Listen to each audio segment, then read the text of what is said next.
যে ডিএফটির কি কি চ্যালেঞ্জিং পার্ট আছে আর এই সব চ্যালেঞ্জিং পার্ট গুলো কিভাবে এসটিএফটি সলভ করতে পারে।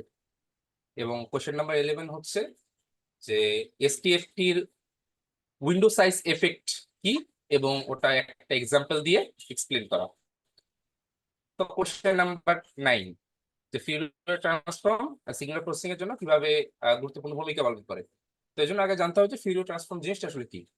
মূলত ফিউরিয়ার ট্রান্সফর্ম হচ্ছে একটা প্রসেসিং, একটা সিগন্যাল প্রসেসিং এর জন্য একটা ফান্ডামেন্টাল একটা টুল, যেটা কিনা সিগন্যালকে টাইম ডোমেইন থেকে ফ্রিকোয়েন্সি ডোমেইনে ট্রান্সফর্ম করবে।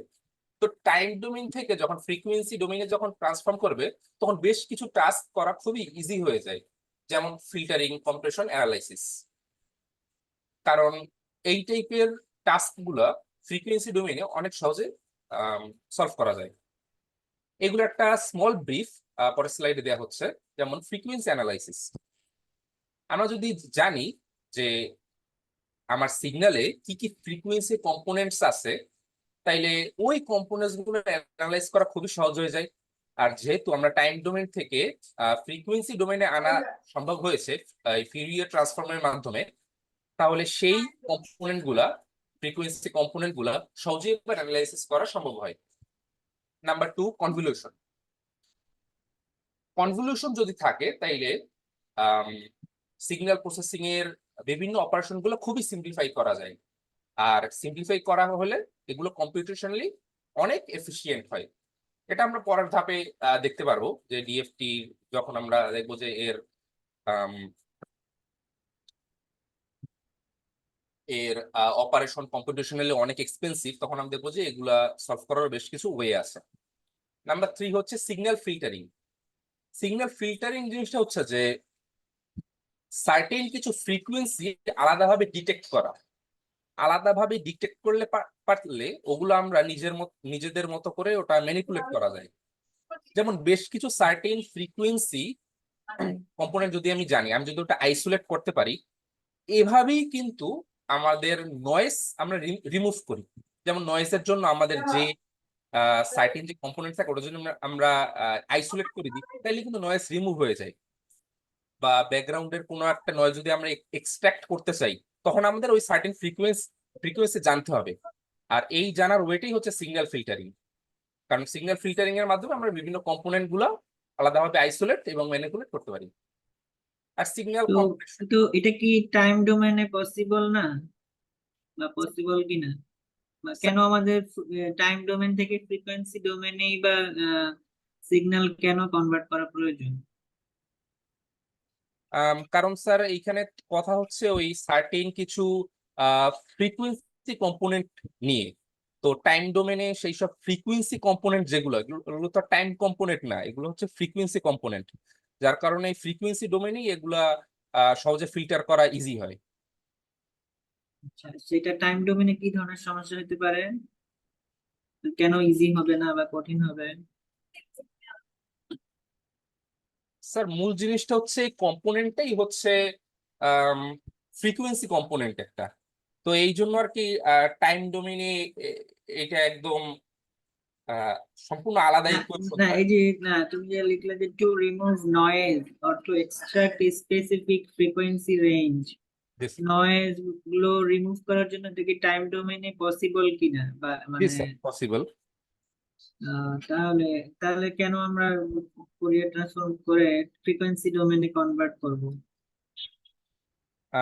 কারণ স্যার টাইম ডোমেইনের মাধ্যমে আমরা যখন নয়েজ রিমুভ করতে চাই, তখন নির্দিষ্ট কিছু সময়ের সাপেক্ষে আমরা ওটা রিমুভ করতে পারলেও নির্দিষ্ট কিছু ফ্রিকোয়েন্সির যে নয়েজ, ওইটা আমরা চাইলেও রিমুভ করতে পারি না, যেটা কিনা ফিউরিয়ার ট্রান্সফরমেশন। হ্যাঁ, কারণ বিভিন্ন ফ্রিকোয়েন্সি মিলে একটা কম্পোজিট, যে আমাদের যে সিগন্যাল গুলো, অরিজিনাল যে সিগন্যাল গুলো, ওখানে সব ধরনের সিগন্যাল গুলো একদম মিক্সড হয়ে কম্পোজিট আকারে থাকে, তাই তো?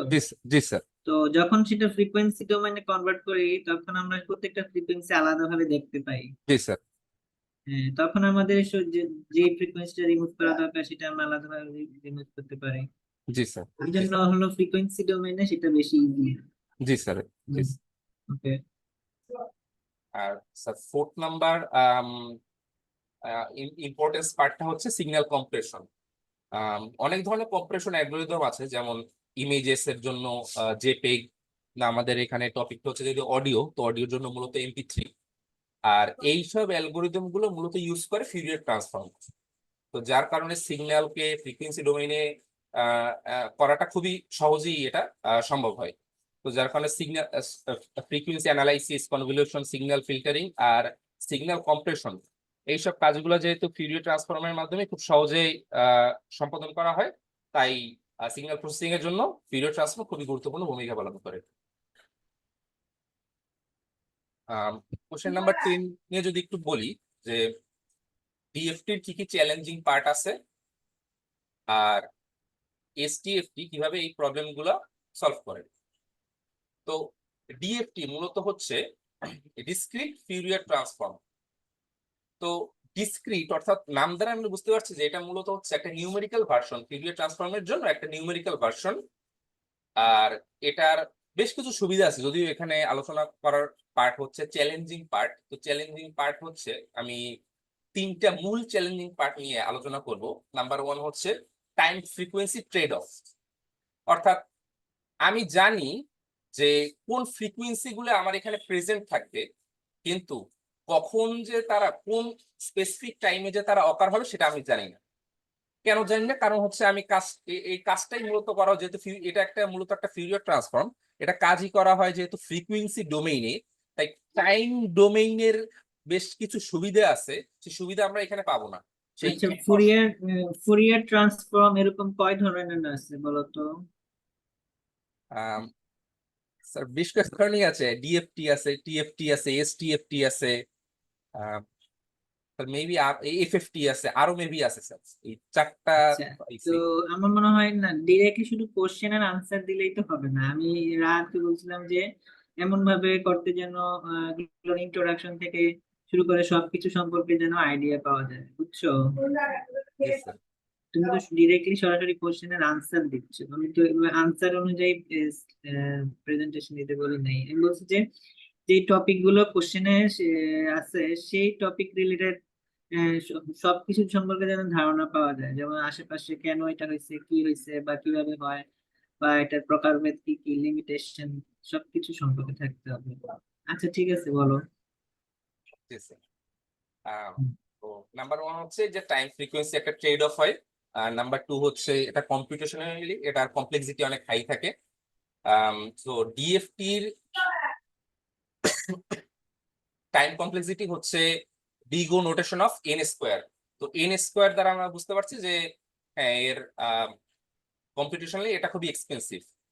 আর আমরা যদি অন্য কোনো ফিউরিয়ার ট্রান্সফর্ম নিয়ে যদি আলোচনা যদি করি, যদিও এইটাই প্রশ্নের অন্তর্ভুক্ত না, তারপরেও যদি আলোচনা করি যে তাইলে ভালো কোনটা, ভালো অর্থাৎ কম্পিউটেশনালি ইনএক্সপেন্সিভ কোনটা, যেটা এক্সপেন্সিভ না, সেটা হচ্ছে এফএফটি, যেটা হচ্ছে ফাস্ট ফিউরিয়ার ট্রান্সফর্ম। অর্থাৎ এর নামের ভিতরেই এর যে স্ট্রঙ্গার যে অ্যাবিলিটি সেটা লুকিয়ে আছে। আর আমরা জানি এর যে টাইম কমপ্লেক্সিটি এটা হচ্ছে big O notation of N log N. অর্থাৎ এটাই হচ্ছে যত সব ফিউরিয়ার ট্রান্সফর্ম আছে সবগুলোর ভিতর সবচেয়ে পাওয়ারফুল এবং সবচেয়ে সরি পাওয়ারফুল না ঠিক, তবে সবচেয়ে যে ফাস্ট সেটাই হচ্ছে এই এফএফটি বা ফাস্ট ফিউরিয়ার ট্রান্সফর্ম। আর আরেকটা অসুবিধা বা চ্যালেঞ্জিং পার্ট যেটা ডিএফটি আছে সেটা হচ্ছে রেজলিউশন ইস্যু। রেজলিউশন ইস্যু এখানে এই কারণে হয় কারণ ফ্রিকোয়েন্সি ডোমেইনে যখন আমরা স্যাম্পল নিয়ে যখন কাজ করা হয় তখন সেই স্যাম্পল গুলো অনেক লিমিটেড হয়। যেহেতু লিমিটেড সংখ্যক স্যাম্পল থাকে, তাই এটা আলটিমেটলি রেজাল্ট হিসেবে একটা পুয়ার ফ্রিকোয়েন্সি রেজলিউশন তৈরি হয়। তার কারণে আমরা ডিএফটির তিনটা প্রবলেম বা তিনটা মূল চ্যালেঞ্জিং পার্ট পাচ্ছি। সেটা হচ্ছে টাইম ফ্রিকোয়েন্সি একটা ট্রেড অফ থাকে, অর্থাৎ ফ্রিকোয়েন্সি কোনগুলো প্রেজেন্ট থাকে সেগুলো আমরা জানলেও কোন সময় ওগুলো আসে অকার হয় সেটা আমরা জানি না। কম্পিউটেশনাল কমপ্লেক্সিটি যেটা big O notation of N square, যেটা কিনা অনেক হাই। আর রেজলিউশন ইস্যু থাকে, অর্থাৎ ফ্রিকোয়েন্সি রেজলিউশন খুবই পুয়ার থাকে। আর এসটিএফটি কিভাবে এই প্রবলেম গুলো সলভ করে সেটা নিয়ে একটু আলোচনা করা যাক। এসটিএফটি মূলত হচ্ছে কি যেন একটু এর আগেরটাতে যাও তো, আগের স্লাইডে। Yes, আচ্ছা, যে ফিউয়ার স্যাম্পলস রেজাল্ট, এটা কি, এটা কোথায়? স্যার আমি রেজলিউশন ইস্যুতে। ফিউয়ার স্যাম্পল, আচ্ছা ও আচ্ছা, fewer samples result in poor frequency resolution, এটা লাইনটা কি বোঝাচ্ছে? স্যার যেহেতু এই ফ্রিকুয়েন্সি ডোমেইনের ক্ষেত্রে হ্যাঁ, নাম্বার অফ স্যাম্পলস লিমিটেড থাকে, আর যেহেতু লিমিটেড নাম্বার অফ স্যাম্পলস নিয়ে কাজ করার দরুন ফ্রিকুয়েন্সির যে রেজলিউশনটা এইটা হুম, অনেক পুয়ার চলে আসে। যেমন আমরা যখন আচ্ছা। কোনো একটা স্টাডি যদি করি, স্টাডিতে যদি পুয়ার, আমরা স্টাডিতে এর- যদি এর- আমার আচ্ছা বুঝছি, এরকম একটা এক্সাম্পল দেখালে ভালো হতো, যে ধরো তুমি টাইম ডোমেইন আর ফ্রিকোয়েন্সি ডোমেইনের পার্থক্যটা কি একটু ছবি সহ দেখালে ভালো হতো, যে এটা এরকম হলো একটা সিগন্যালের টাইম ডোমেইনে দেখতে এরকম, ফ্রিকোয়েন্সি ডোমেইনে দেখতে এরকম, ওখান থেকে রেজুলেশন জিনিসটা একটু ভালো করে ক্লিয়ার করানো যেত। এরকম কি আছে স্যাম্পল, এক্সাম্পল ছবি সহ? ছবি সহ যা আছে ওগুলো আসলে 2D ছবি, তো এজন্য ওতে ঠিক হ্যাঁ, মতো অত ভালো বোঝাও যায় না। 3D যদি কোনো অ্যানিমেশন ভিডিও হইতো তাইলে মনে হয় ভালো হইতো। কেন 2D তে করা যায় তো, যে কোনো ছবির বা যে কোনো ফ্রিকোয়েন্সি কনভার্ট করার পর সেটা ছবি 2D তে দেখা যায়, 2D তেই দেখবা, মানে 2D তেই বোঝানো সম্ভব। হুম, আচ্ছা ঠিক আছে। ওই যে আমি আমার একটা প্রথম ক্লাসে একটা নিছিলাম প্রেজেন্টেশন, ওখানে আমি দেখাইছিলাম যে একটা সিগন্যালের টাইম ডোমেন দেখতে কিরকম আর ফ্রিকোয়েন্সি ডোমেনে দেখতে কিরকম। আচ্ছা সমস্যা নাই, বলো এরপরে। নেক্সট। নেক্সট হচ্ছে এসটিএফটি, এই ডিএফটি প্রবলেম গুলো কিভাবে সলভ করে।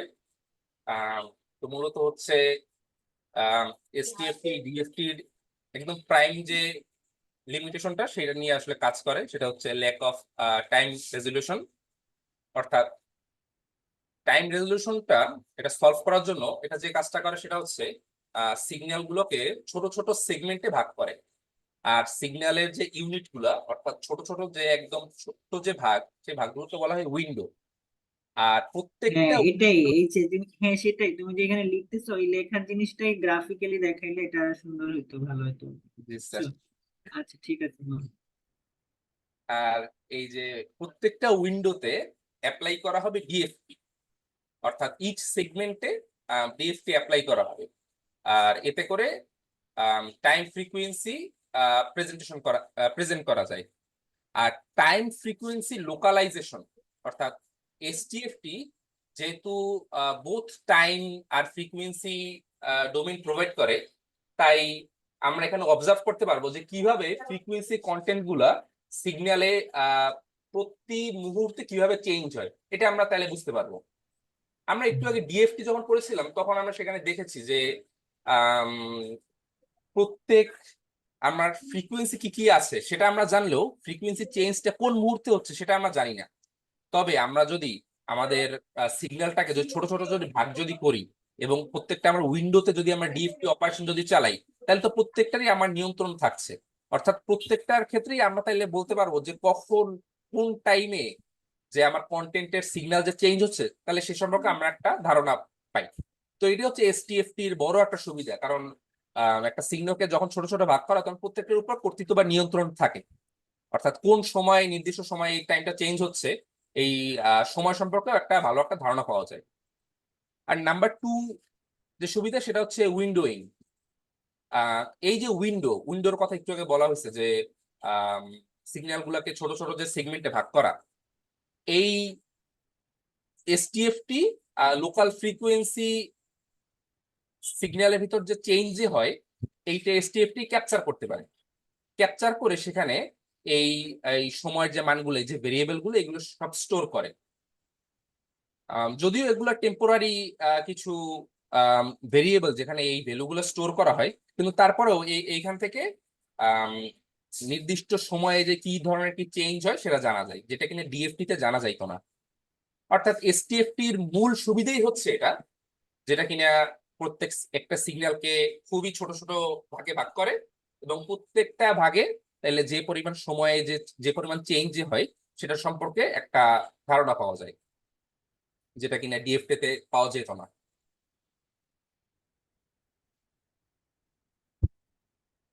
তো এসটিএফটি তে উইন্ডো সাইজ কিভাবে এফেক্ট করে, এর প্রভাবটা কি, এটা একটা এক্সাম্পল দিয়ে জানা যায়। তো আমরা দেখি যে এসটিএফটি তে উইন্ডো সাইজের চয়েস দুই ধরনের হতে পারে। এক, উইন্ডো সাইজ বড় নেওয়া যেতে পারে, উইন্ডো সাইজ ছোট নেওয়া যেতে পারে। তো ছোট আর বড় নেওয়ার উপর ভিত্তি করে আম, বেশ ধরনের এফেক্ট হয়। ওই এফেক্ট গুলা পরবর্তী স্লাইডে উদাহরণ দেওয়া হবে।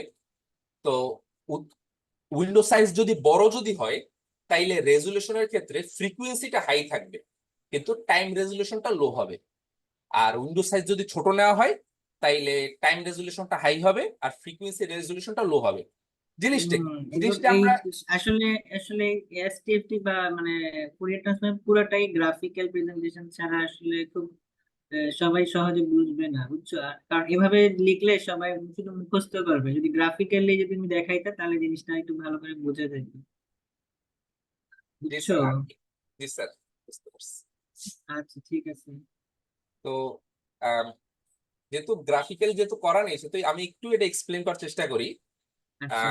উইন্ডো সাইজ যখন বড় যখন হবে, অর্থাৎ আমরা ধরতে পারি যে একটা ফিল্ড যখন অনেক বড় যখন হয়, তখন সেই ফিল্ডের কোনো অকারেন্স বা আহ, কোনো অকারেন্স যদি হয়, তাহলে সেটা কোন সময়ে হয় এইটা বুঝতে আমাদের অনেক সময় লেগে যাবে।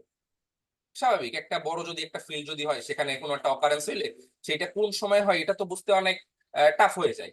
যার কারণে উইন্ডো সাইজ যদি লার্জ যদি হয়, সেখানে টাইম রেজলিউশনটা খুবই লো হয়। আর আমরা একটু আগে যেটা জেনেছি যে এসটিএফটির এই যে এসটিএফটির সুবিধা, যেখানে যেটা ডিএফটি কে এটা বিট করে, ডিএফটির চ্যালেঞ্জিং পার্ট গুলাকে এটা ভেঙে দেয়, সেটা হচ্ছে গিয়া স্মলার সেগমেন্টস এ ভাগ করা। যখন স্মলার সেগমেন্টস এ যখন ভাগ করা, উইন্ডো সাইজ যখন খুবই যখন ছোট যখন হয়, তখন সেই উইন্ডো সাইজের ছোট হওয়ার কারণে একটা নির্দিষ্ট অকারেন্স কোন টাইমে হয় সেইটা জানাটা খুবই সহজ হয়ে যায়। যেহেতু আমাদের উইন্ডো সাইজ ছোট, তাই এর উপর কোন সময় হয় এটা জানাটা খুবই ইজি হয়।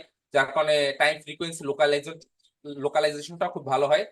যার কারণে আমরা এখানে দেখতে পাই যে যদি উইন্ডো সাইজ যদি স্মল যদি হয়, তাহলে টাইম রেজলিউশনটা খুবই হাই হয়। কিন্তু হাই টাইম রেজলিউশন হলে কি হবে, ফ্রিকোয়েন্সি রেজলিউশনটা আবার লো হয়ে যায়। আবার যদি উইন্ডো সাইজ যদি লার্জ যদি হয়, তাইলে টাইম রেজলিউশনটা লো হয়ে যায়। কারণ উইন্ডো সাইজ যেহেতু লার্জ, তাই একটা নির্দিষ্ট সময়ে কোথায় কি অকারেন্স এটা জানতে খুব টাফ। তার কারণে টাইম রেজলিউশনটা লো। যেহেতু টাইম রেজলিউশনটা লো, তাই ফ্রিকোয়েন্সি রেজলিউশনটা আবার হাই হয়ে যায়। আমরা জানি যে টাইম রেজলিউশন আর ফ্রিকোয়েন্সি রেজলিউশন একে অপরের ব্যস্তানুপাতিক। অর্থাৎ টাইম রেজলিউশন বাড়লে ফ্রিকোয়েন্সি কমবে, ফ্রিকোয়েন্সি বাড়লে টাইম রেজলিউশন কমবে। এবার কি এক্সাম্পল দিয়ে দেখা যাক। লার্জ উইন্ডো সাইজের ক্ষেত্রে হাই ফ্রিকোয়েন্সি রেজুলেশন, মূলত এখানে যে ব্যাখ্যাটা এটা একটু আগেই দেওয়া হয়েছে, তাও এটার একটা আমি জাস্ট পড়ে যাই। যখন লার্জ উইন্ডো থাকে, তখন ফ্রিকোয়েন্সি রেজুলেশন অনেক হাই থাকে, কারণ ডিএফটি অ্যাপ্লাই হয় অনেক লঙ্গার সেগমেন্ট একটা সিগন্যালের জন্য। যার কারণে ক্যাপচারিং ফাইনার ফ্রিকোয়েন্সি ডিটেলস গুলো খুবই ফাইন ভাবে টিউন করা যায়, অনেক ফাইন ভাবে ক্যাপচার করা যায়। কিন্তু টাইম রেজলিউশনটা খুবই লো হয়, কারণ উইন্ডো স্প্যানস অনেক লঙ্গার ডিউরেশন।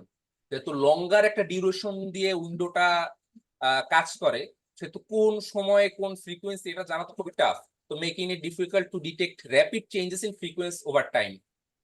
যদি উইন্ডো সাইজটা ছোট হইতো, তাইলে কোন সময় র্যাপিড চেঞ্জ হচ্ছে এটা জানাটা খুব ইজি হইতো।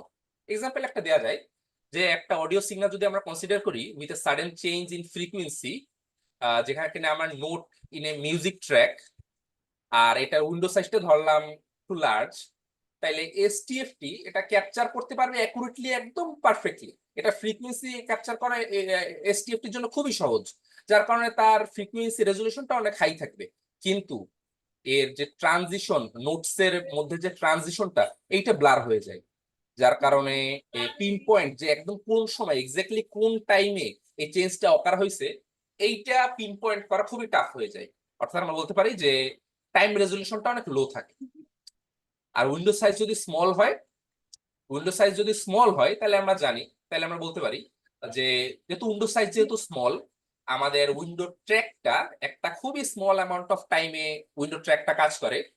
যার কারণে যে কোনো চেঞ্জেস ডিটেক্ট করা প্রিসাইসলি খুবই ইজি। অর্থাৎ টাইম রেজলিউশন অনেক হাই থাকে। কিন্তু টাইম রেজলিউশন হাই থাকলে কি হবে, ফ্রিকুয়েন্সির একটা ট্রেড অফ পাওয়া যায়। কারণ ডিএফটি অ্যাপ্লাই হচ্ছে একটা শর্ট সেগমেন্টের উপর, অর্থাৎ এই ক্লোজ ফ্রিকুয়েন্সি গুলা ডিস্টিংগুইশ করা অনেক হার্ড হয়ে যায়। কারণ আমার যদি অনেক ক্ষুদ্র ক্ষুদ্র ক্ষুদ্র ক্ষুদ্র যদি উইন্ডো যদি থাকে, তাহলে প্রায় প্রত্যেকটা দেখা যায় যে অনেকটা সেম ফ্রিকুয়েন্সির হয়ে যায়। আর সেম ফ্রিকুয়েন্সি যদি হয়ে যায়, কোন ফ্রিকুয়েন্সি কোনটার থেকে আলাদা এটা বোঝাও তো অনেক টাফ। এই জন্য ফ্রিকুয়েন্সি যদি আমাদের হাই করতে যদি চাই, তাহলে আমাদের লার্জ উইন্ডো সাইজ দরকার। আর স্মল উইন্ডো সাইজে ফ্রিকুয়েন্সি রেজলিউশন অনেক লো থাকে। এক্সাম্পল একটা দেওয়া যায়, যে সেম মিউজিক্যাল সিগন্যাল যেটা আমরা একটু আগে আলোচনা করেছি, সেখানে যদি একটা স্মল উইন্ডো যদি থাকে, তাহলে এক্সাক্ট মোমেন্টে কখন কোন নোট চেঞ্জ হচ্ছে এটা তো ডিটেক্ট করা খুবই ইজি। অর্থাৎ আমাদের টাইম রেজলিউশনটা খুবই হাই থাকে, কিন্তু এর ফ্রিকুয়েন্সি রিপ্রেজেন্টেশনটা এটা লেস একুরেট হবে, এটা বেশি একটা একুরেট হবে না। কারণ ক্লোজ ফ্রিকুয়েন্সি এটা খুবই কাছাকাছি থেকে যাবে, অর্থাৎ একটা আরেকটার ভিতর ডিস্টিংগুইশ করা, আলাদা করা এটা খুবই টাফ হুম, হয়ে যায়। এই যে এত বিশ্লেষণটা, এটা জাস্ট একটা ছবি দেখাইলে ইজিলি বুঝা যেত। জি জি স্যার, এটা ঠিক বলছেন। হ্যাঁ, স্যার এটাই ছিল আর কি। তো পরীক্ষার সময় কিন্তু ছবি দিয়েই ব্যাখ্যা করতে হবে, জি স্যার, এগুলো অবশ্যই। লিখলে কিন্তু হবে না। জি স্যার।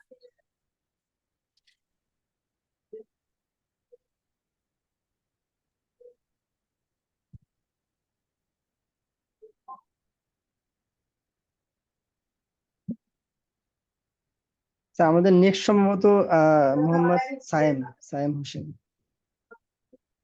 সায়েম কি আছে?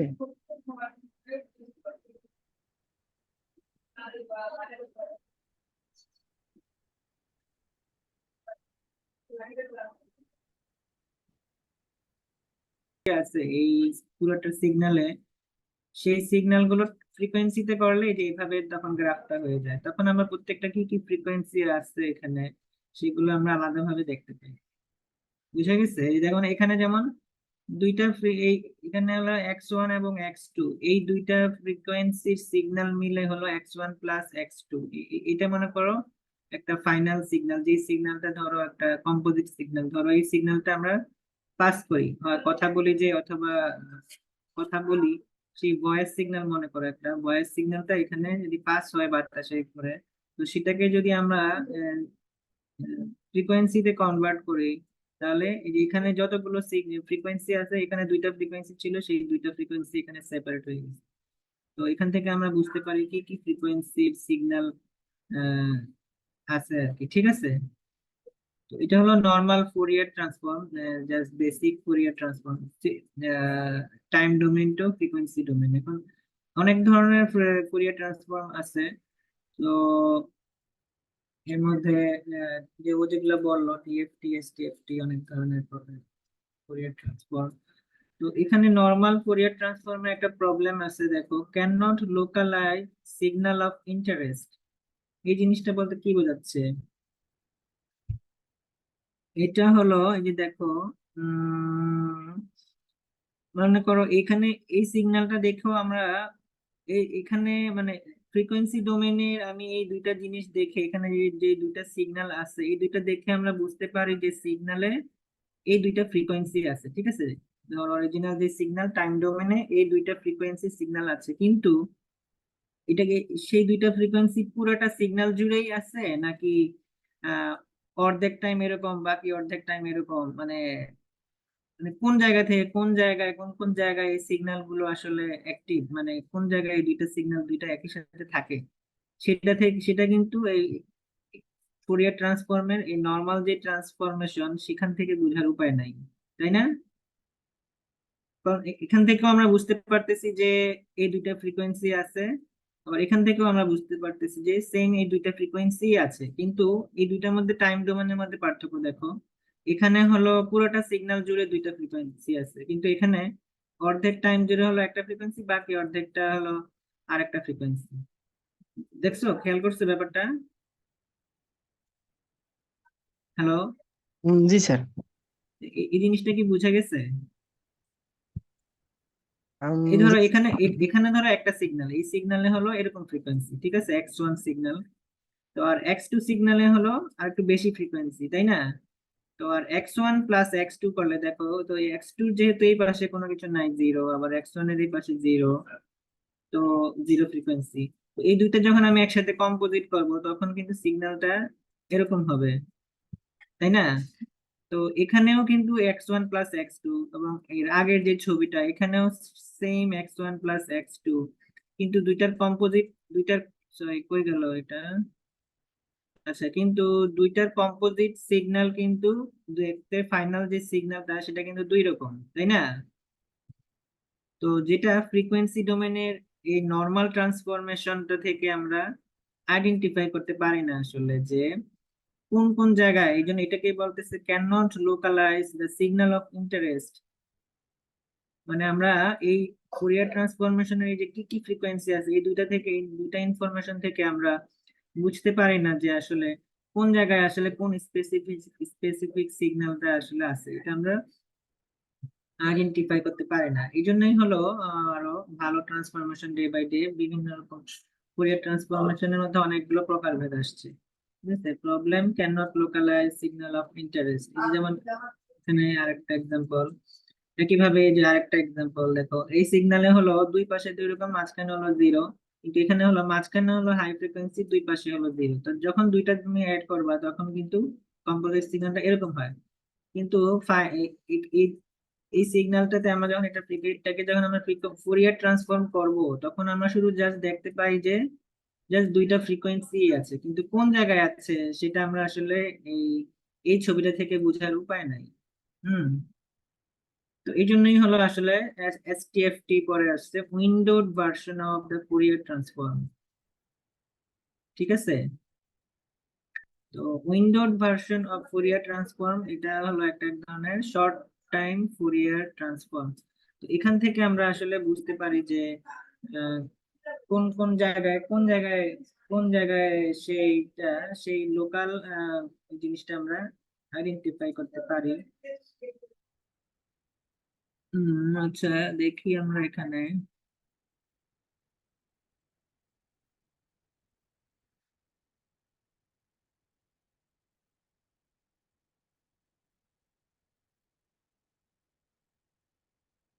এই যে তুমি যে বলছো ওই রেজুলেশনের ব্যাপার স্যাপার, এই যে এখানে দেখো, এখানে অনেক ছোট ছোট ক্ষুদ্র ক্ষুদ্র, মানে এখানে রেজুলেশনটা হলো অনেক হাই হাই রেজুলেশন, এই জন্য অনেক ছোট ছোট পিক্সেলে অনেকগুলো আছে। আর এখানে হলো মাত্র রেজুলেশন কম, এখানে হলো টাইম রেজুলেশন কম।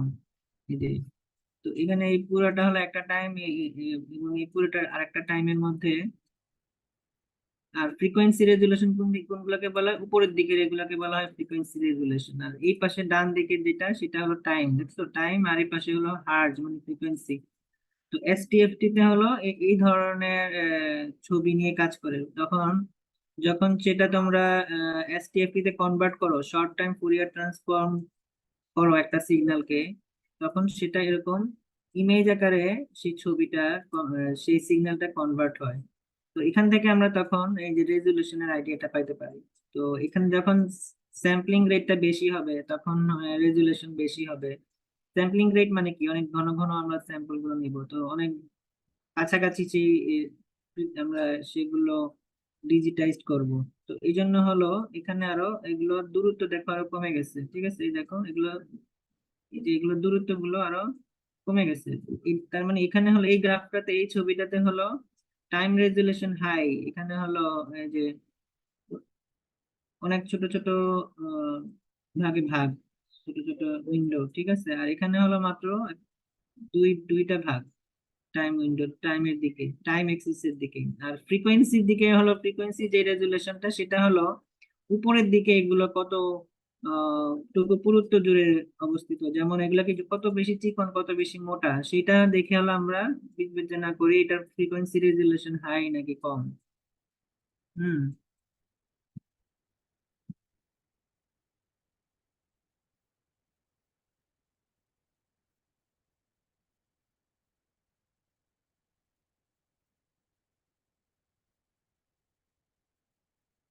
ধরো তোমাদের পরীক্ষা কিন্তু এরকমও আসতে পারে যে আমি একটা স্পেক্ট্রোগ্রাম বলবো, আমি বলবো যে to draw the corresponding wave form, এটা হলো স্পেক্ট্রোগ্রাম, মানে হলো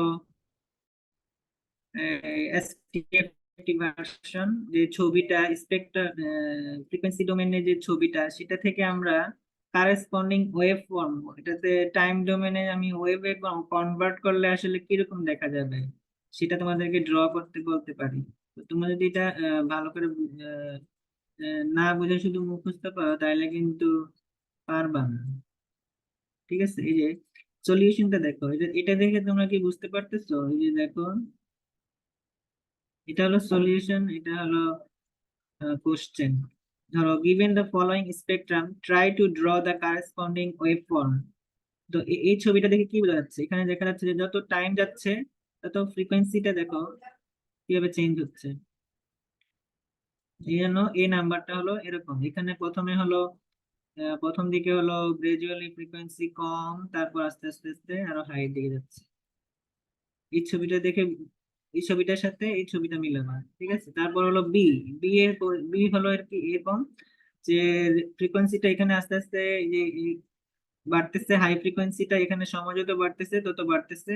আর হাই ফ্রিকোয়েন্সি যত বেশি রেড কালার হয় তত বেশি হাই ফ্রিকোয়েন্সি, আর যত বেশি ব্লু হয় তত হলো লো ফ্রিকোয়েন্সি। ঠিক আছে, তো এখানে দেখো হাই ফ্রিকোয়েন্সিটা হলো যত বেশি টাইম যাচ্ছে তত বেশি উপরের দিকে যাচ্ছে, মানে বাড়তেছে। আবার হলো মাঝখান থেকে এসে আবার ওই ডান দিকে গেলে তখন ফ্রিকোয়েন্সির পরিমাণটা কমে আসতেছে। তো এই জন্য দেখো, এই যে এই ছবিটা মিলাও, যে প্রথম দিকে হলো অল্প ফ্রিকোয়েন্সি আসতেছে, গ্রাজুয়ালি বাড়তেছে, মাঝখানে ফ্রিকোয়েন্সি সবচেয়ে বেশি হাইয়েস্ট, তারপর হলো আবার এখানের দিকে কমতেছে।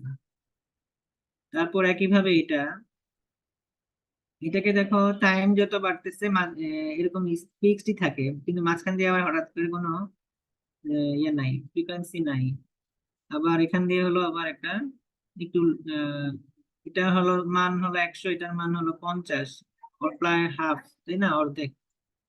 তো এখন আমরা দেখি এটা কি। এই যে দেখো, প্রথমে হলো হাই ফ্রিকোয়েন্সি, পরে হলো অর্ধেক, নাই, জিরো, তারপর হলো আবার অর্ধেক হয়ে গেছে। প্রথমে হলো ফ্রিকোয়েন্সির মান দেখো 100, আর এটা হলো প্রায় অর্ধেক, 50-এর কাছাকাছি, তাই না? এই যে একটু তোমার এদিকে দেখো, এই পাঁচটা অনেকটা 50-এর কাছাকাছি, 0 থেকে 100-র মাঝামাঝি। তো তার মানে এটা অনেকটা অর্ধেক হয়ে গেছে ফ্রিকোয়েন্সি। তো এই জন্য হলো এখানে হাই ফ্রিকোয়েন্সি, আর এই ডান পাশে থামার পরে এখানে এটার হাফ বা অর্ধেক, মানে একটু লো ফ্রিকোয়েন্সি, অর্ধেক হয়ে গেছে। আর এখানে দেখো, এখানে পুরোটা সময় জুড়ে এই যে দেখো হিজিবিজি এই যে অনেকগুলো সিগন্যাল আছে, রেড রেড সিগন্যালটা অনেকগুলো আছে, এখানে আছে, উপরে আছে, এবং পুরোটা সময় জুড়ে সমানভাবে বিস্তৃত। এবং আরো উপরের দিকে যখন যত সময় যায় তখন হলো আরেকটু আহ, একদম রেড গুলো নাই। ঠিক আছে, তো এখানে এবার দেখো, এটা দেখো, এখানে যেহেতু অনেকগুলো ফ্রিকোয়েন্সি মিক্সড, তাই না? এই যে বিভিন্ন দিকে যাওয়া মানে কি, এই যে এখানে 0 থেকে শুরু করে একদম উপর দিকে যত যাচ্ছে, এই প্রত্যেকটা রেড মানে হলো এক একটা অনেকগুলো হাই ফ্রিকোয়েন্সি। ঠিক আছে, তো তার মানে এখানে অনেকগুলো ফ্রিকোয়েন্সি একসাথে কম্বাইন্ড, তো এই জন্য এখানে দেখো একদম জিবিজি হিজিবিজি হয়ে আছে, অনেকগুলো ফ্রিকোয়েন্সি একসাথে আছে এখান থেকে, এই জন্য এটা এরকম মনে হচ্ছে। আর হলো একদম উপরের দিকে হলো ব্লু, কোনো রেড রেড নাই, এই জন্য হলো একদম এই যে এখানে দেখো 0.7-এর পরে এখানে একদম ফাঁকা। ঠিক আছে, ওকে, এই ছবিটা বুঝছো তোমরা?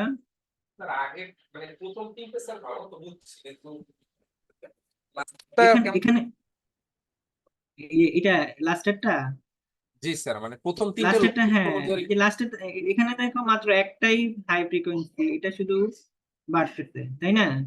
তো এই জন্য এখানে কি হয় দেখো, ফ্রিকোয়েন্সি পরিমাণ এখানে অনেক বেশি, গ্রাজুয়ালি ফ্রিকোয়েন্সিটা আস্তে আস্তে বাড়তেছে। এবং অন্য এখানে আশেপাশে কোথাও কোনো এরকম রেড জিনিসটা নাই। দাঁড়া একটু, আমার একটা ফোন আসছে, আমি একটু ফোন করি।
স্যার আমরা আপনাকে শুনতে পাচ্ছি না স্যার।